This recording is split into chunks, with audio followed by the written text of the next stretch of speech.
haveria uma contradição nisso, né? Entendi.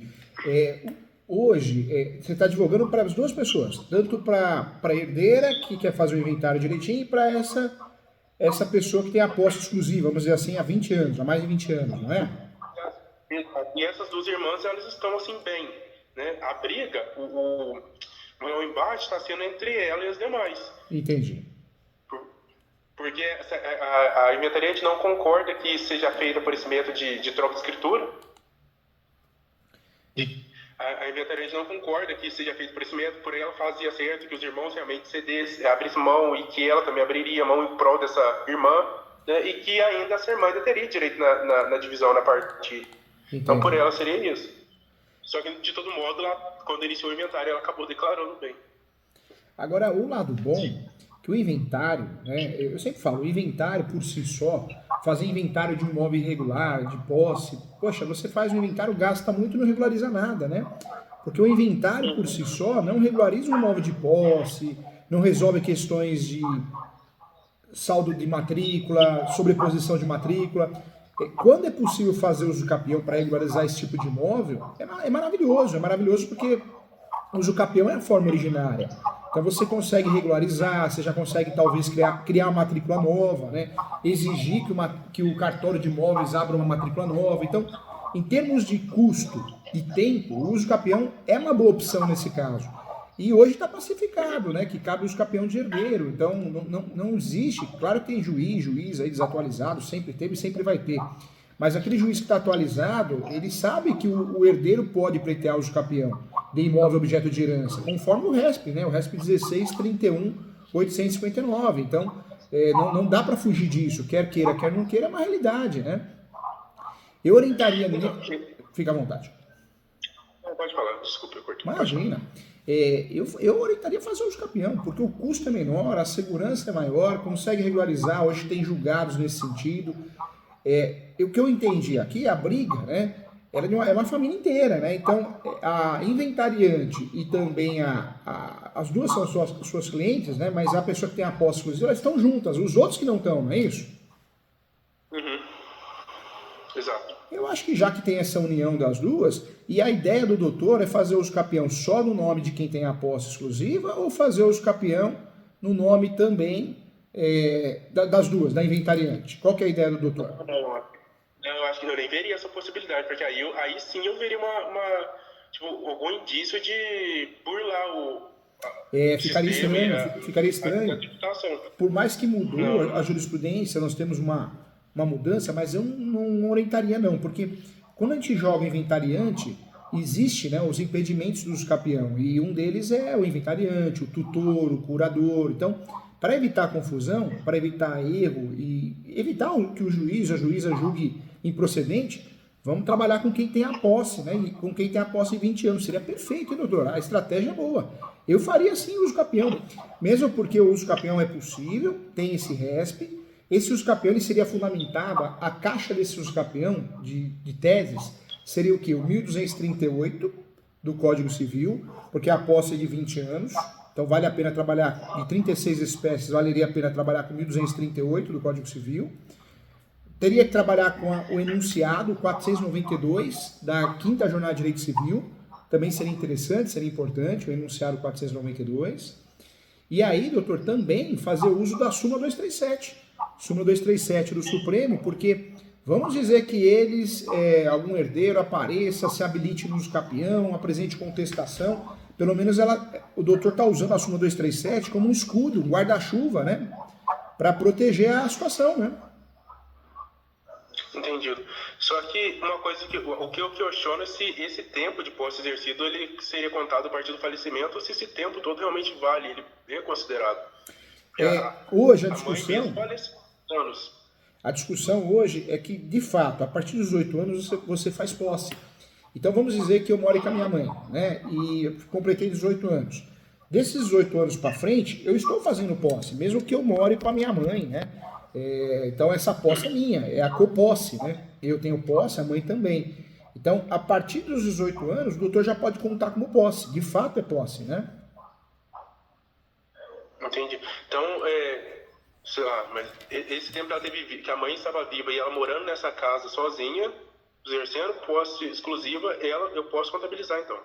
Não há. Pode sim, porque hoje o entendimento atual da posse qualificada para uso capião, a posse ela pode ser direta, ela pode ser indireta, então você aluga, empresta, você pode ter a posse alternada, a chave está no bolso, o imóvel está fechado, mas eu faço manutenções, benfeitorias, então é possível a mãe dela morar na casa, mas ela cuida da casa, ela que faz as manutenções, ela que cuida da mãe, então é possível sim. Certo. Porque nesse caso aqui, a gente realmente tem um imóvel apartado. Esse imóvel sempre existiu em apartado.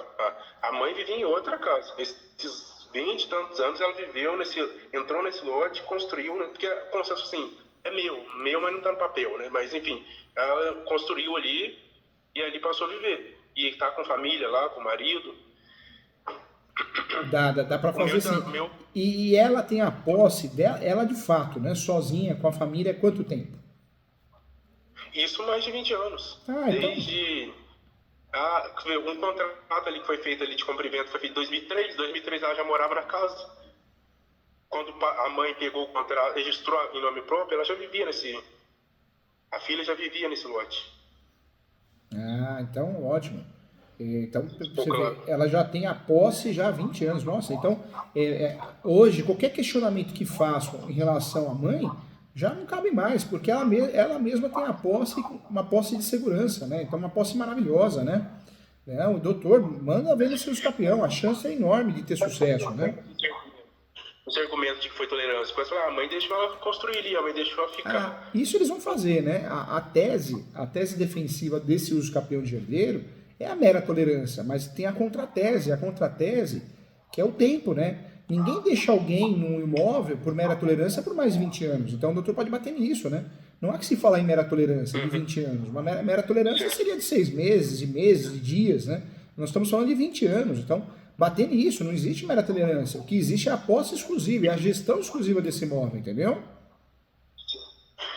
Documentação é uma coisa que ajudaria a gente. Não estou falando não de comprovação da posse, estou falando para atacar diretamente essa questão da tolerância. Há alguma coisa nesse sentido que a gente poderia ter a nosso favor? O doutor vai ter que bater na posse exclusiva. Deixar claro que a posse exclusiva é a gestão exclusiva. A contratese da mera tolerância é a posse exclusiva e a gestão exclusiva. Então, o doutor batendo nisso e fazendo prova disso, e não está difícil de fazer, o doutor vai levar ação, vai ganhar ação. A mera tolerância, ela é a tese mais utilizada contra o uso capião, né? Ainda mais, envolver o uso capião de herança, de herdeiro, a tese de defesa é a mera tolerância. Então, eu não tenho dúvida que eles vão alegar isso, foi mera tolerância. Só que qual é a contratese? É o tempo por si só, né? Deixar claro, olha, como mera tolerância de 20 anos, ninguém tem mera tolerância de 20 anos, mera tolerância são dias, são meses, né? Então bate nisso. E principalmente, né? Deixar claro que a posse exclusiva é a gestão do imóvel exclusiva, né? Em relação como já foi declarado, né, no inventário, a gente tem essa situação de um processo que vai correr em apartado. A gente já levaria, a ideia é isso, né, a pretensão é levar isso no inventário, informar que esse imóvel está sendo objeto de uso capião, mas como que ficaria, como que o senhor vê isso? Porque eu também não quero travar o inventário por conta disso. A gente conseguiria retirar esse imóvel e depois levar eles, faz a retificação da declaração do ITCD, porque isso também não é justo fazer com que os outros herdeiros paguem o valor do ITCD hoje contabilizando um imóvel que a gente quer tirar. E doutor, me fala uma coisa, esse inventário, tem muitos outros imóveis, esse inventário? Tem mais outros dois. Outros dois. Por quê? O inventário para esse imóvel, né? Ele não é bom negócio. Porque os herdeiros talvez já estão questionando. Se não questionaram, podem questionar. Isso eles sendo herdeiros. A partir do momento que consiga fazer o registro, né, o herdeiro consegue fazer o registro formal de partilha, ele deixa de ser herdeiro e passa a ser coproprietário. E aí nós temos um problema. Porque a pessoa com o poder na mão da caneta, né, o herdeiro que era herdeiro e se tornou coproprietário, pronto, agora o céu é o limite, né? O ser humano é terrível. Então o herdeiro, o que ele vai fazer? Ele já tem a opção, sendo coproprietário, registrando o formal de partilha ou escritura pública de inventário, ele tem a opção de fazer extinção de condomínio, para o imóvel ir a leilão, ele tem a opção de fazer ação de arbitramento de aluguel. Então esse inventário, o correto, né? é que ele seja lento, o uso capião seja feito, seja julgado antes, ou a partir do momento que o uso capião está robusto, vai lá no inventário e pede, né? Pede a retirada desse imóvel, falando que assina objeto de regularização através do uso capião, é uma opção, ou pede a suspensão do inventário até que seja julgado o uso capião. Porque quando nós temos um inventário, esse inventário sendo concluído, ele não é interessante para o uso capião de herdeiro, porque nós vamos transformar os herdeiros em proprietários, então eles voltam para o jogo mais forte, entendeu? Uhum. Mas será que a gente conseguiria isso com uma decisão do juiz? Eu acho que não seria suficiente, né? Os campeões estão sendo instruídos e a gente levando isso ao processo, o juiz decidir, vou retirar ela por hora para não... O que pode fazer, distribui primeiro o uso capião. Distribui o uso capião, faz uma petição no inventário e fala, ó, o imóvel tal requer que seja excluído do inventário, uma vez que está sendo feito uso capião pelo fato do herdeiro ter a posse exclusiva. Não é mais objeto do inventário. Lá no início, o ideal era nem ter colocado esse imóvel no inventário, no início, né? Mas já que colocou, já que incluiu, tem saída, e a saída é essa, né? Agora, vamos dizer que o juiz é casca de ferida e o juiz fale, não, você vai agravar. Ou faz uma peça de reconsideração. Outra possibilidade também, se o inventário é litigioso, o juiz vai dar a oportunidade dos outros herdeiros se manifestarem, entendeu?